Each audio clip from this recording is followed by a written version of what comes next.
Welcome to Controllers Classified, the podcast where we take a deep dive into the dynamic world of controllers, accountants, and finance leaders, and hear how their ever-evolving roles are redefining accounting and the future of business. And now, here's your host, Erik Zhou. Welcome to Controllers Classified. I'm Erik Zhou, the Chief Accounting Officer at Brex, and today I'm honored to welcome Jeff Arensman, the Controller at Bloomerang. Jeff was the first finance hire at Bloomerang, so we wanted to break down his approach to building the function from the ground up. We'll also touch upon preparing for an acquisition from both the buy and sell side with its experience from previous employers.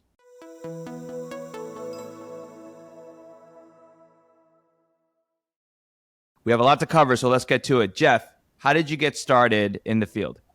Well, I was in college, and to be honest with you, I didn't know exactly what I wanted to do. I loved numbers, and I loved business. And so I went to Indiana University, and they have one of the best business schools in the country. And so, that was just kind of my path. I thought, well, I'm going to go give this a try. And actually, my accounting class at IU, my first one was my first exposure to accounting at all. Was a A100 level class, and I loved it. I did well, and from there I just kept going, and again just kept getting more interested in the business world. Obviously accounting is a big part of the total business curriculum there, but it really keyed on that and made that my specialty. Also did finance there, took some really cool classes, investment banking and that sort of thing, but still accounting was what I did best and I enjoyed the most. And then, as you graduate and you get out into the field, accounting is just a small piece of the overall part of the business. And I think as I grew in my career and just not thinking everything debits and credits, but how everything affects the business as a whole, it's really set me up well for my career. I get questions from people relatively young in their career, and what can I do to propel myself forward and things like that. And I give them the same feedback, and that's don't think of things transactionally. Always think of the big picture. How does what you're doing here? You may only have a little piece of the puzzle right now, right? But how does it affect and make the whole puzzle come together? That's important. And if you can understand that, the sky's the limit. You can do whatever you want. Accounting is so important. It's a basic building block of the whole business function. I want to talk a little bit about your early stage of career. So you went to Indiana University, you got your degree. I think you went straight into industry to do accounting work. You didn't, me and a lot of the folks that I came up with. I mean, I went to a Big Four, but other folks that I now work with, they went through some accounting firm, et cetera. That's kind of like a good training ground. The perception is that if you go straight to industry, sometimes you're not getting the broader experience that you might want out of school. But I'd love to hear it straight from you, like what it was like. Yeah, sure. Actually, my first job out of college, I don't talk about it a whole lot, but was in the federal government, and I worked there for 1 year. Great experience, but I knew within a month of starting there, this wasn't going to be for me. I went to business school to learn how to make money, not spend money. Fair enough. And okay. So I stayed with the federal government for a year. And then I moved to Chicago, and I got a job at a software company. And that's what I call my first real job, right? But I don't think I could have been put and gone into a better place to start my career. When I started at Infor, was the software company I started at, we were about a $700 million business. And I stayed there for 8 years. And when I left, we were 2.5 billion. Wow. And so it was just acquisition after acquisition. And how I learned best is just kind of being thrown into the deep end of the pool and trying to swim. And that's basically what it was there. And I had a very good mentor who allowed me to just, go and run with things. And when I needed to be, trained or taught, I did something wrong, he told me, oh, here's what you did wrong. Here's what you need to do to fix it. But he really let me do things on my own. And I really learned things well that way, system wise. And, that's how I kind of got started, and through M&A. And I mean, we were really humming along, especially after, the Great Recession. Things were very cheap. And so we bought a ton of companies. There was a point in time we were buying like one a quarter. Wow. And so, buying all these companies so quickly, there's no slowing down. So you just got to keep going. And, seeing not only what we were doing internally and improving our processes and our systems and everything internally, also getting the exposure of seeing what other companies were doing, especially what they were doing wrong, was helpful, because then I brought them in, and then, you put them into your processes that are working well. And I think, having that experience, 10 years ago or whatever it may be, helps me now, because I've seen companies that are not set up well internally. And so it's given me, okay, here's what doesn't work well, and here's how I'm going to do it differently. And that's what's helped me really build out, the finance functions at different companies, is that like I've had so much exposure to see what isn't working, that like I know what does work. And so it's setting that up. And then again, like now we go buy a company, I understand what they're doing, in diligence, I'll see how they're doing it, what the processes are, things like that. But the whole time I'm thinking, here's how we're going to do it when we bring it in here, because this is the proper way to handle it. So it's that experience, very early junior in my career, and having that experience is what's able to give me the knowledge to do what we're doing here at Bloomerang today. I'm hearing two things. I'm hearing a very entrepreneurial attitude, actually. So even though you were working at a pretty established company, you kind of dove in head first, and you would sounds like you would just work on different accounting processes, and your manager or mentor would let you just figure it out, Jeff, and let me know if you have any questions. And that takes a certain character. I think for a lot of people coming out of school, sometimes it's not that's not always the best kind of environment for them to thrive. But for you and the right person, it's certainly a great place to learn a lot and thrive. And then the second thing I heard from you was, what's interesting is, going to an accounting firm like I did, I got a lot of exposure to a lot of different companies, but that's because those were all my engagements. I would do different audits throughout the year and also rotate across the engagements throughout my career. So I also had the experience. You were buying companies every quarter, looking at their accounting processes, and you were kind of also getting that experience. So that's really interesting. Absolutely. And that's how, I pay it forward. And as I now hire, I'm looking for people who have the same mindset and thought process as I do. And especially being at a private equity backed, high growth SaaS company, you have to have it.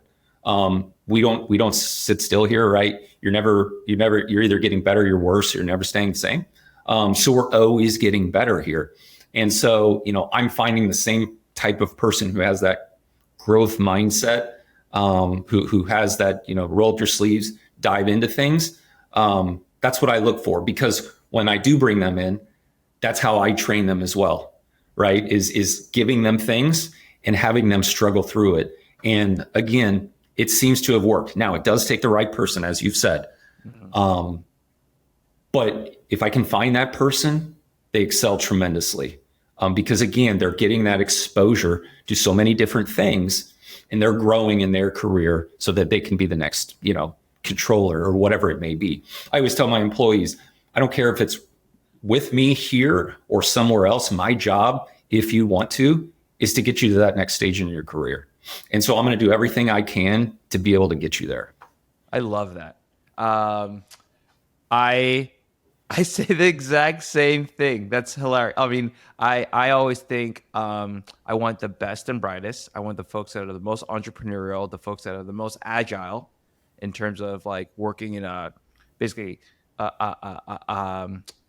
fast-paced environment, like your company, like my company, and that's what it really takes. And then what I think is like, well, ultimately, if I'm hiring these kinds of people, they're going to want to be controllers or senior manager, or whatever. Like they're going to want to rise in their career. That place might not exist at Brex today.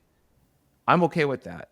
And for me, like I'll get the next best athlete, and I'll help you as much as I can to get you to the next stage as possible, because that's just how it is.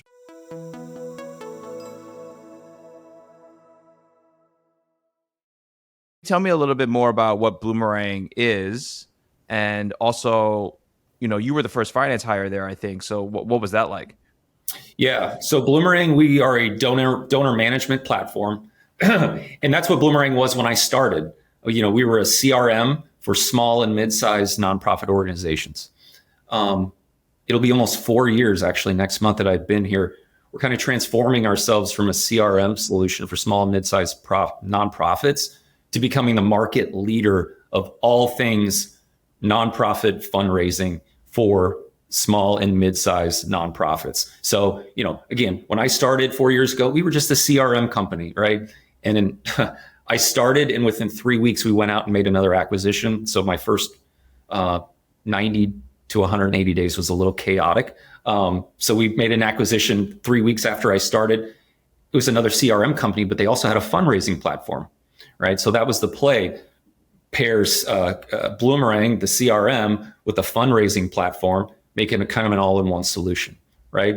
And then since then, we've added on volunteer management, which is our customers love. And then last December, we added on QGive, which expanded our fundraising capabilities, also added auction, peer-to-peer type solutions as well. So again, we're trying to become the market leader for small and mid-sized nonprofit organizations. We're kind of trying to be, sounds like vertical SaaS almost. Like, there are a lot of companies out there that especially focus on the entire platform for a school or education or for a construction company or for a hospital. Sounds like, that's great. Exactly right. That. Yeah. And our customers love it. Our customers love that we, want a one-stop place where I can get I can fulfill everything that I need to do for my donors.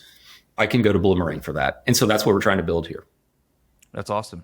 And so you were the first finance hire, if I'm not mistaken.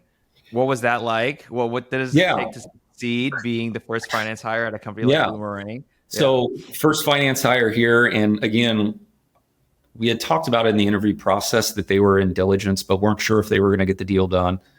So I started, and then it was, we're going to get this deal done, and it's closing in 3 weeks. So challenging to say the least. But the good thing was, so I started, and then about a month later, Steve Isom, who was the CFO and is still the CFO of Bloomerang, started as well. So it was the two of us, and it was we were doing double duty. We were trying to learn the organization as it was now, and then we were also trying to bring in this brand new organization at the same time. So as I think of the first 90 to 180 days, I probably didn't get to do as much blocking and tackling as I wanted to do. It was like, let's keep the lights on and let's get this new company that we just bought kind of integrated into our process that we have at this point. And, that took, probably 120 days or something like that to really get done. Then it was, okay, we've got them both stood up. Now I've got to start putting things in, like simple things that didn't exist. Like there was no closing checklist or task list. There was no, we were still trying to figure out that we didn't even have a good report that would give us like, what are our bookings for the month? It was kind of managed on a spreadsheet, but that was it. So all things that I think are not unique to companies at that size who don't have an established organization, we ran into. Over the first, I would say, year, it was getting the bare bones just put in place. And then after that, then we kind of go and, okay, here's how we can scale this thing, and hiring people and getting technology, what can make it better.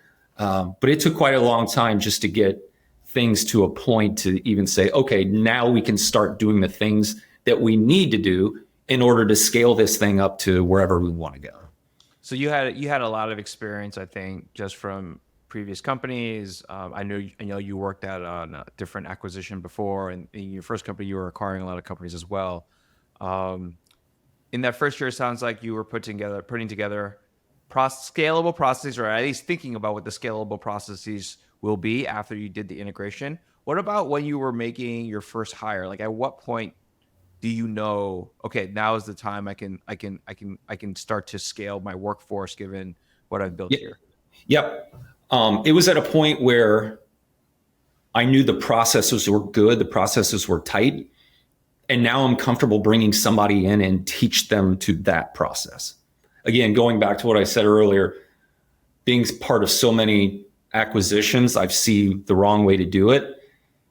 Once I felt comfortable that, okay, this is what it's supposed to look like, then I went out and started making hire. What's something that like you saw that was maybe done incorrectly and you knew like it's supposed to look different, and what does it transform into, if that makes sense? Yeah. So, a good one is we were on, for example, billing system. We were not, we're a SaaS company. We have a lot of mid-contract changes. Something as simple as we weren't doing mid-contract changes the proper way, and therefore our revenue wasn't exactly being rolled out correctly, and therefore, like, at that point in time, I was doing retention calcs so that I could give it to Steve and we could do the board decks and things like that. There's a great example too, like just simple billing processes, making sure that that was tight enough that we could report out correct metrics, things like that. What else? We had one thing that I hate is like we were still writing hard-coded checks at that point as well. We weren't leveraging simple things like ACHs. And there was check stock that, in my opinion, wasn't locked up properly. And then we were writing checks to pay the light bill or whatever it may be. I'm like, no, we don't need to be doing this. Just simple, silly things like that you just got to clean that up. I don't want somebody to come in and who's more junior in their career and see that and think, oh, that's okay. Like, that's not okay to do. It's not the right way to do things. And so again, it's just little things like that, getting things to a point where I say, okay, things are clean, things are running well, and I can teach and train somebody to this because it's the right way to do it. Now let's bring somebody in. One of the things that and getting resources is always a negotiation, even when you're within the finance team itself. In fact, you might want to be the role model, so to speak, for the rest of the company, right? So you hold yourself to a higher standard in terms of trying to do more with less.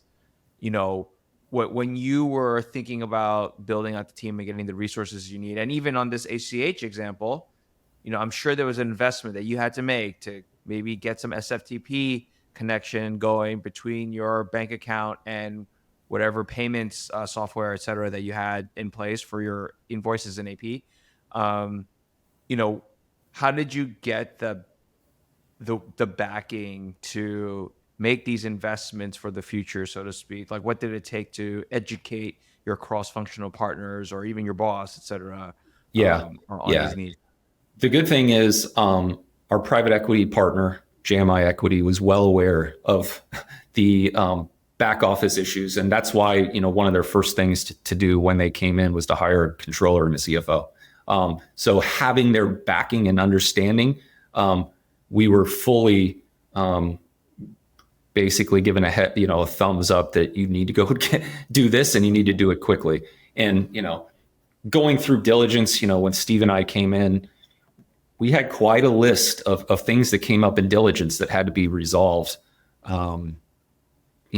before down the road there was any sort of other transaction that had to take place. And so, we just started, okay, where's the things that we can knock out sooner rather than later? And boom, let's just start knocking those things out.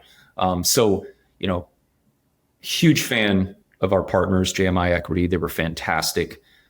We had their full support, and that was helpful.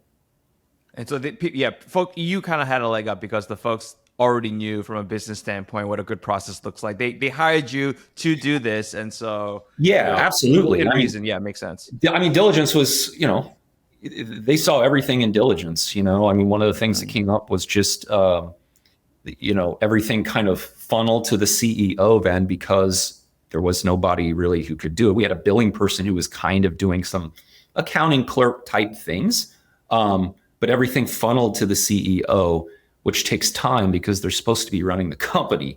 And so, all came up in diligence. Everything was noted. And then, once we came in here, it was, all right, guys, go do this, get this done. So now so you've been there for almost 4 years. You're going to hit your 4 years next year. what's changed about your priorities in the time that you've been there? You built a lot in your first year. Sounds like you had to hire out the team. Now you're 4 years in. What's the focus? Yeah, it's scaling the company to 100 million and beyond. And what worked and what we did when we started and built it up isn't going to work to take it to 100 million and beyond. With these acquisitions, we acquired Kindful, and then we acquired this other entity in Canada, and then we acquired QGive last December. They all had their different ERPs, and so I didn't want to create a problem that didn't exist at the time. And so before we acquired QGive, I just ran every entity out of their existing QuickBooks entity. I ran QuickBooks into the ground, right? But as you scale to 100 million and beyond, you can't do that, right? And so we actually just finished up our NetSuite implementation about 30 days ago. Congratulations. Yeah. And so things like that are what you need to do as you scale up. When did you know? When did you know you had to move to NetSuite? Like, what was like the biggest breaking point? Yeah. Again, I wasn't going to create could we have gone to NetSuite when we were $30 million? Sure, we could have, but there wasn't a problem to solve at that point. We could get what we needed out of QuickBooks at the time. We had FP&A person at that point. They got what they needed out of QuickBooks. There was no issue there.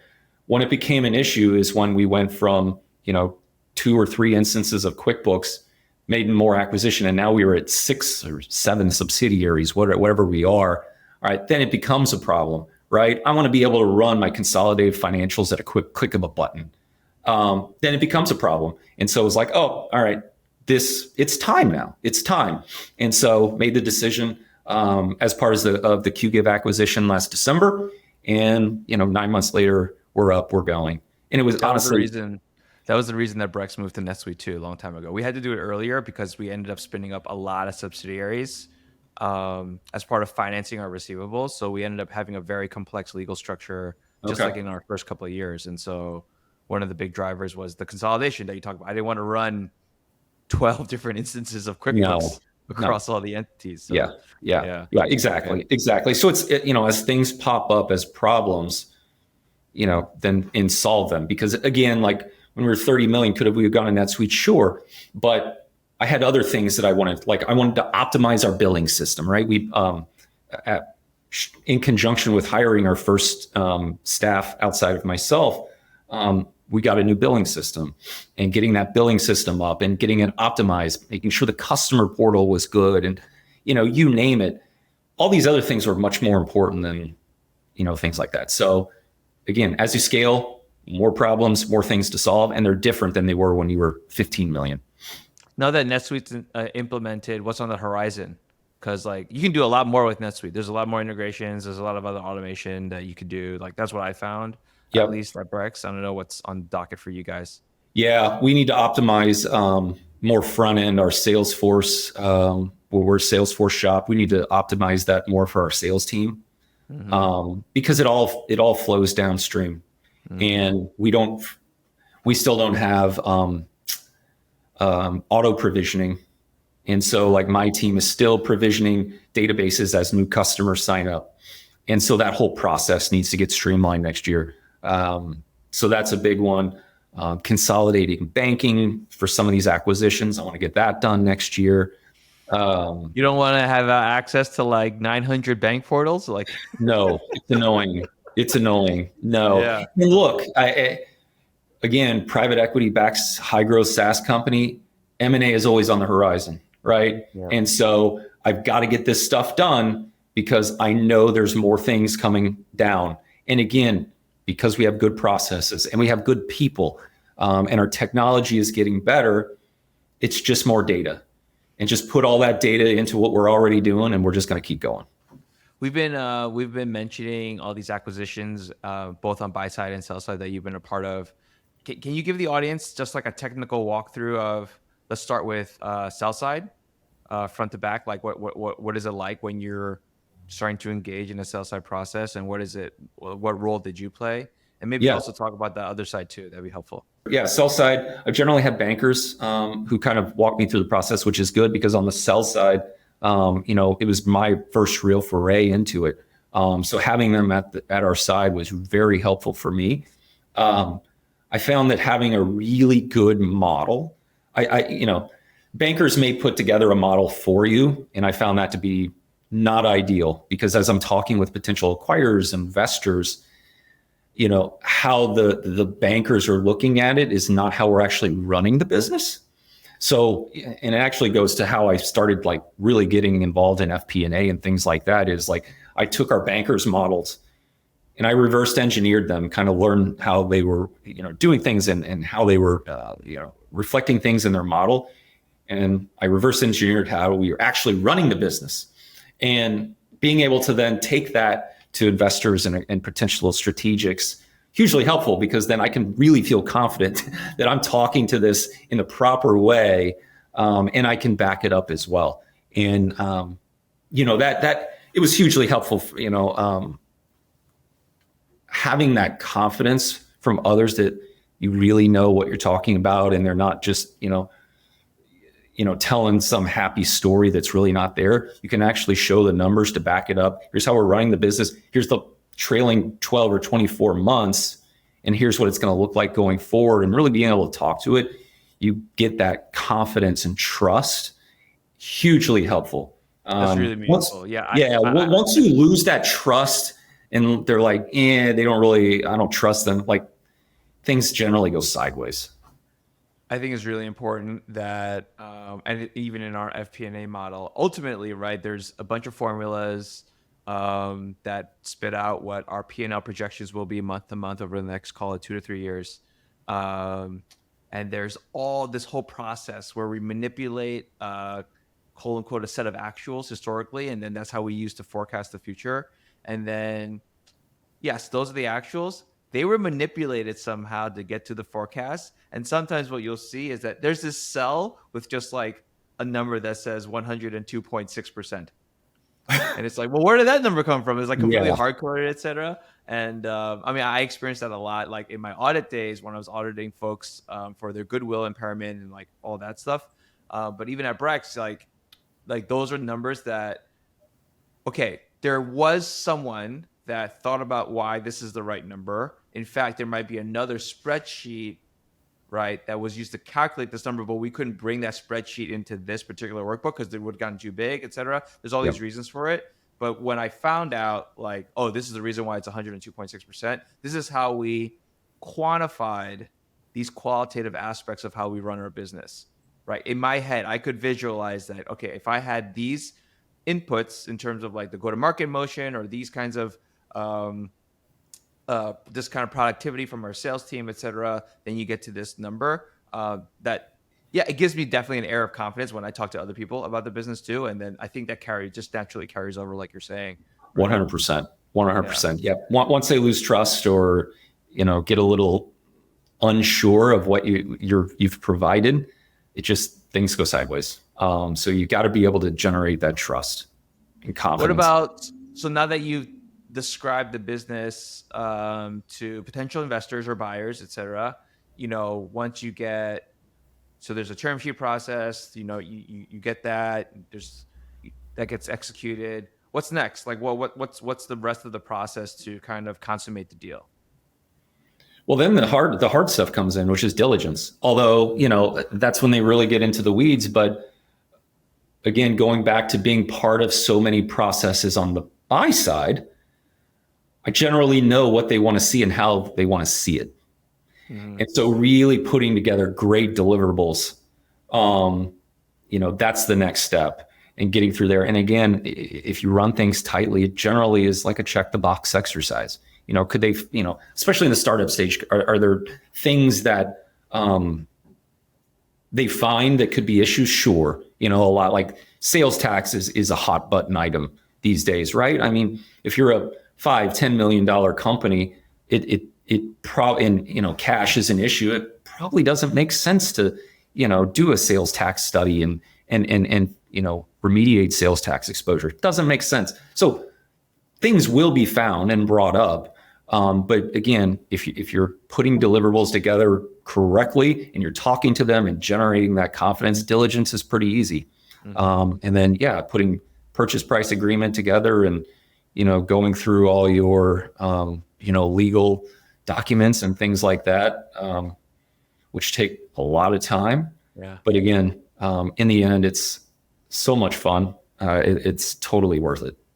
Tell me a little bit on the other side then. So when you were doing the buy side diligence on a potential acquisition target, did you ever get to a point where like the accounting or like the books and records due diligence kind of blocked the deal, or like there was some issue that like blocked the deal? I have not. Okay. I have not. Generally, we get a push through. We had one where I was concerned at some things, so we put aside some escrow to cover that, some extra escrow to cover it. And we ended, my suspicions were true, and we ended up tapping the whole escrow. But that's why I try to, as much as possible, get into what they're doing during diligence. I want to know how they do it and why. Because getting into that level, by the time the deal closes, I already know where the skeletons are. And, I can find those fairly easily. And then again, by the time the deal closes, I'm already thinking, here's how I'm going to integrate into what we're already doing. So one thing that I found also, like, and I didn't do as much of the transaction services work when I was at the firm. We have done a couple of acquisitions at Brex. I do think oftentimes when you're buying a company, especially like if the company that you're buying is a growth stage company, you're almost like a venture or early stage investor yourself, right? Absolutely. You got to believe in the story. You got to believe in the qualitatives, and the qualitatives sometimes are very, very difficult to build projections for, like 4 years out. Like that's what you're really buying. It's the hope that like it'll turn into that, I don't know about unicorn, but just like a much better ROI than just what the numbers may suggest. And so I think that's got to be part of it. Like at the end of the day, like we're checking to make sure there's no like fraud, I think, or like basically the books and records are pristine enough that I can integrate them into my process. But I don't know if like, you know what I mean? Because they probably already seen the numbers or heard them from the other CEO or the founder, et cetera, and kind of made that gut decision already.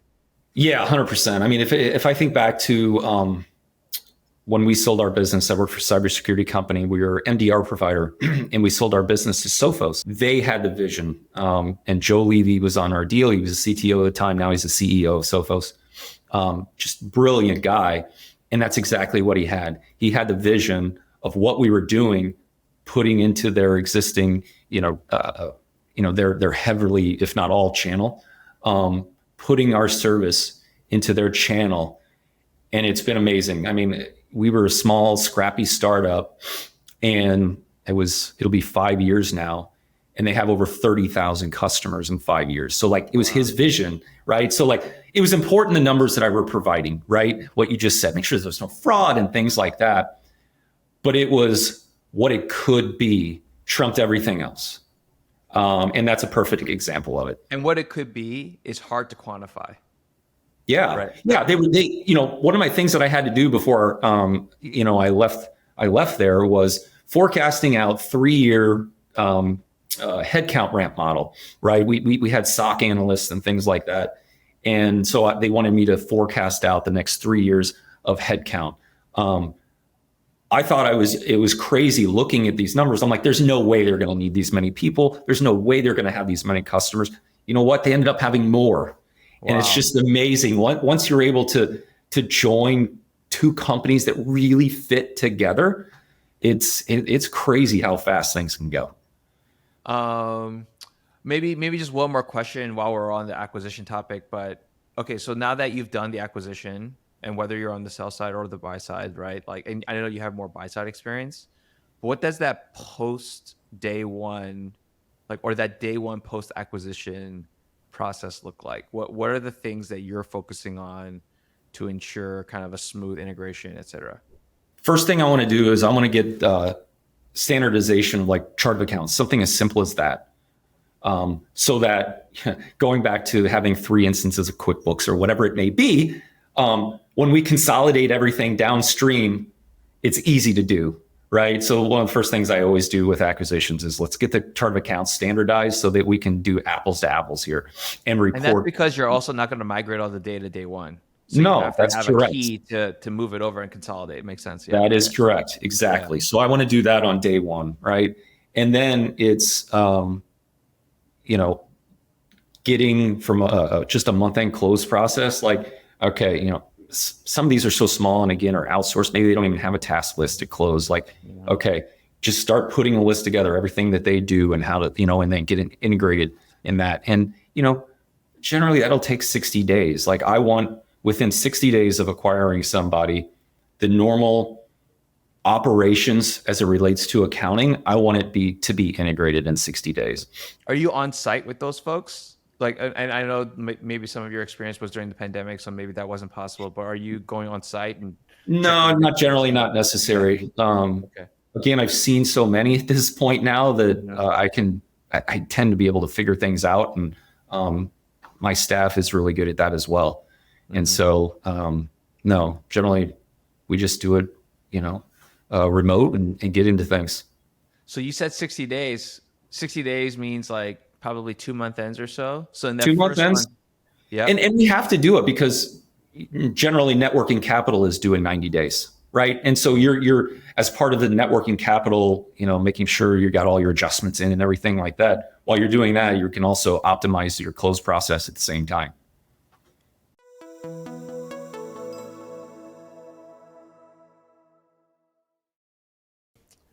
So one thing that we always end our shows on, we have a segment called Finance Leaders Are Fun Too. And you've kind of been around a lot of different industries, a lot of different acquisitions. I'm sure there's some stories.